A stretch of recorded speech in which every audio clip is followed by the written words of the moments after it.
الله من الشيطان الرجيم بسم الله الرحمن الرحيم الحمد لله رب العالمين والصلاة والسلام على سيدنا محمد وعلى آله وصحبه أجمعين رب اشرح لي صدري ويسر لي أمري واحلل عقدة من لساني يفقهوا قولي أما بعد السلام عليكم ورحمة الله وبركاته. Biz 18-ші сабаққа келдік. 18-ші сабақ бізге диалог берген Мударрис және Мұхаммедтің арасындағы диалог. Мударрис деген бұл кім еді? Яғни мұғалім, мұғалім. Ол кісі айтады: "Кәм ахун ләка я Мұхаммед." Кәм дегеніміз бұл сұрақ белгісі, яғни қанша. Қанша? Ей Мұхаммед, сенің қанша ағаң бар? Қанша бауырың бар? Ли ахун уахидун. Менің бір бауырым бар.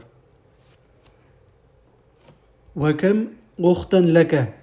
Қанша сенің қанша әпке қарындастарым бар? Ли ухтан. Менің екі әпкем бар. Ухтани. Ухтан дегеніміз бұл екеу. Екіні білдіреді. Кам ажалатан лиддаррожати я Хамид. Ей Хамид, сенде міне кам ажалатан, яғни қанша велосипед. Нау ажала даррожа дегеніміз, яғни даррожа дегеніміз бұл велосипед. Ажала дегеніміз бұл дөңгелек. Яғни велосипедтің қанша дөңгелегі бар дейді. Хамид еді: "Ләһә ажалатан." Оның екі дөңгелегі бар. Ажалатани. Яғни бұл екілікті білдіреді. Кәм ғидан фиссанати я Закария. Ей Закария, бір жылда қанша мейрам бар? Яғни мұсылмандардың қанша мейрамы бар? Қанша? Фиссанати ғидани. Бір жылда екі мейрам бар. Екі. Ғидани. Екі мейрам. Хума ол екеуі. Хума дегеніміз ол екеуі. Ғидул фитр. Міне. Ғидул фитр ва ғидул адха. Ғидул адха дегеніміз құрбан айт. Құрбан айт. Бізде ғид деген айт деп атылып кеткен, яғни араб тілінен енген сөз. Және ғидул фитр бұл ораза айт. Я Ибрахим, ей Ибрахим, абука таджирун кабир. Сенің әкен үлкен саудагер. Кәм матжарон ғиндаху. Ода қанша сауда жасайтын, яғни сауда ғимараты, яғни бір фермасы деген секілді. Айтылады матжар. Мына жақтан қарасақ болады матжарды. Матжар. Манжар бүкілді. Сауда орны, яғни дүкен деп айтсақ болады. Дүкен деп алсақ болады. Яғни біздің таңда бутик секілді ғой. Яғни дүкен деп алсақ болады. Ғиндаху матжарон. Наяқта матжар. Матжар. Матжарони. Міне матжарони. Ода екі үлкен дүкені бар. Сауда жасайтын. Кәм нафизатан фи ғурфатика я Исмаил. Ей Исмаил, сенің бөлменде қанша терезе бар? Фиха нафизатани. Бөлмеде екі терезе бар. Лиман хазани аддафтарани. Бұл екі дәптер кімдікі? Хума ли. Али айтады: "Ұстаз, бұл екеуі менікі" дейді. Ли. Лиман хатани ал-мистаротани. Бұл екі сызғыш кімдікі? Хума ли дейді. Яғни біз бұл жақта екілікті үйреніп жатырмыз. Екілікті. Мысалға оның жасалу қағидасынандай. Мысалы китап деген біреу, китабун. Осыны екілік түрін қалай айтамыз?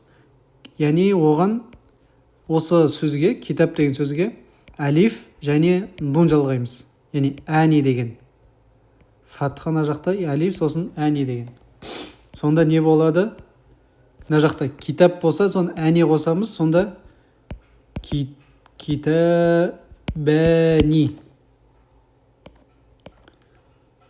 Міне осы әлиф және нун жалғаймыз. Сонда китабәни болды.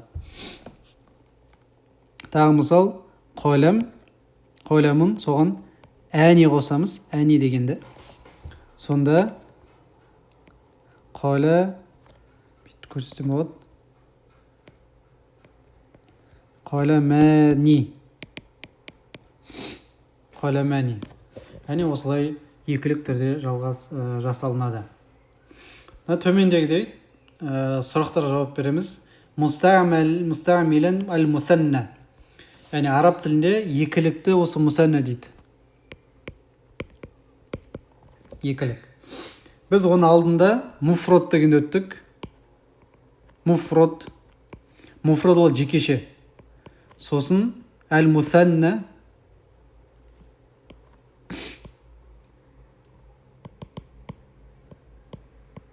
Мусанна. Сосын әл-джама. Бұл көпше түрі. Яғни бір зат, сосын екеу, сосын үшеуден көп. Кете берді ары қарай. Үшеуден көп. Яғни мусанна дегеніміз ол екілік. Сұрақтарға жауап бер дейді. Яғни бізге сұрақ қойып жатыр. Кәм қоламан ғиндака. Кәм қоламан ғиндака. Сенде қанша қалам бар дейді. Сіз жауап бересіз. Қоламани немесе қоламын уахид деген секілді, немесе ақылам деп, яғни көп деген секілді. Кәм китабан ғиндак, сенде қанша кітап бар? Кәм сабуратан, сабура деген бұл тақта. Фи фасликум, сендердің сыныптарында қанша тақта бар? Кәм риялан ғиндак алан я лейла дейді. Риал дегеніміз арабтардың кәдімгі бұл валютасы, риал. Яғни сенде қазір, Лейла, сенде қазір қанша риал бар дейді, қанша теңге бар деген секілді бізде. Солай сіз айтсаңыз болады. Кәм оқтан ләка я Али дейді. Ей Али, сенде қанша әпке қарындас бар? Кәм амман ләка я Амина. Кәм садиқан ләка я Мухаммад. Кәм туалбан жадиден фи фасликум деген секілді. Аның барлығына сұрақтарға жауап береміз. Мына жақта оқып және жазамыз міндетті түрде. Холидун лаху ибнан ва бинтан. Міне. Холид оның екі баласы және екі қызы бар.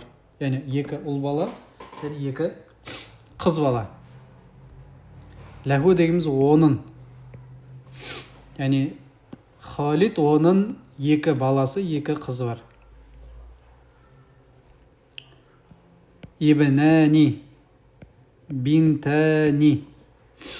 Фи хазал бәйти, осы үйде, ғурфатани кабиратани, осы үйде екі үлкен бөлме бар. Фатимату лаха тифлани сағиран. Фатима оның кішкентай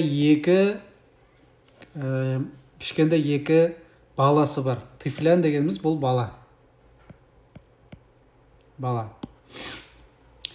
Ли айнани, менде екі көз бар. Дұрыс па? Екі көз. Айнан. Ва удунани, екі құлақ. Ва ядани, екі қол. Ва риджлани, екі аяқ. Риджлан, аяқ. Фи хазал хайи мадрасатани.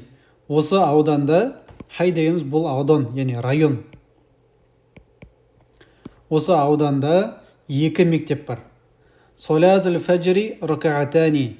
Таң намазы екі ракағат. Лил бейти мифтахани. Үйдің екі кілті бар. Лиман хатани ал-бақаратани. Бұл екі сиыр кімдікі? Хума, міне хума. Ол екеуі лил фаллах ол егінші диқаншынікі. Ахадани табибани мин инкалтарра бұл екі дәрігер Англиядан ба? Ля жоқ. Хума мин Франция ол екеуі Франциядан.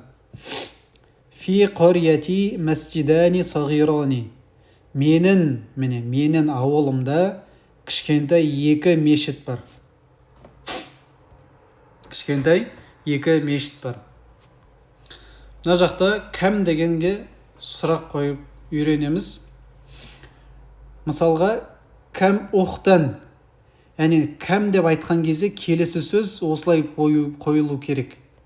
Кәм қола мән, кәм сайяротан, яғни фатха күйінде болу керек, фатха болу керек. Осылай сұрақ қоямыз. Мысалға бірінші мысал кәм китабан болады. Китабан. Мысалы қанша кітап бар? Кәм ахон, қанша ағам бар, бауырым бар деген секілді осылардың барлығына сұрақ қойып шығамыз. Мына жақта сөйлемді екілікке, мусаннаға ауыстыруымыз керек. Мысалға хаза китабун, хазани китабани, хаза қаламун, хазани қаламани, хазани қаламани. Хазихи мистара бұл сызғыш, хатани деп қоямыз. Хатани. Яғни бұл хазанидың екілік түрі. Хазан екілік түрі хазани. Хазихидің екілік түрі мынау хатани болады. Сонда хатани мис то ро тани. Мистаротани.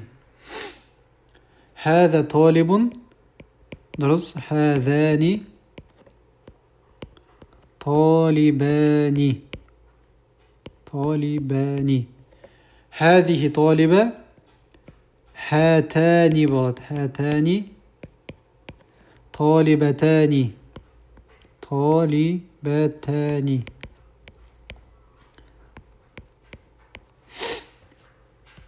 هذا الرجل مدرس.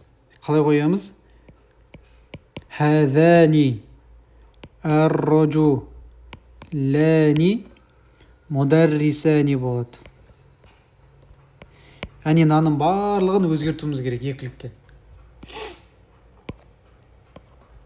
Мысалы هذا الطالب من الهند. هذان الطالبان من الهند. Хинд деген секілді. Яғни осыларды, осылай қалғандарын жазып шығамыз. Оқып және де соңғысына харекет қоямыз. Мысалға кәлбәни, екі ит деген. Кәлбун деген ит, кәлбәни деген екі ит болады. Мәктәбәни, мәктәп ол не еді? Парта, я? Екі парта. Қомисони, қомис көйлек, екі көйлек. Ахауани, екі бауыр, я?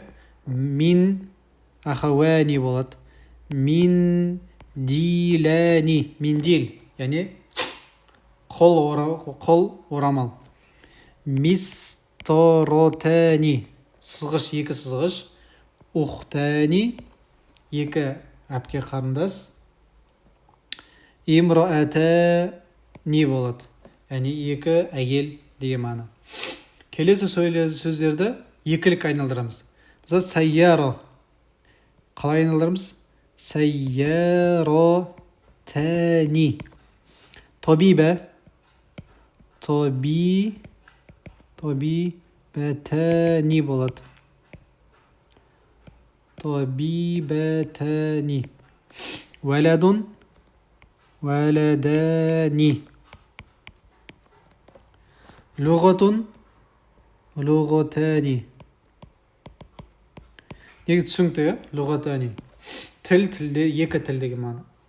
Осының барлығын жазып шығамыз. Жаңа сөздер кім жаңа сөз кім қанша бұл сұрақ. Әл-айд бұл айт бізде, яғни мейрам. Әл-ажала бұл дөңгелек. Ажалат бұл көпше дөңгелектер. Әл-хай бұл аудан, район орысшасы. Ахия яғни көпше түрі. Әр-риал риал кәдімгі бұл валюта, Саудияның валютасы. Көпшеті риалат. Ар-ракаату кәдімгі ракағат біздегі намаздағы. Әл-мистарату көпше түрі мәсәатир яғни сызғыш.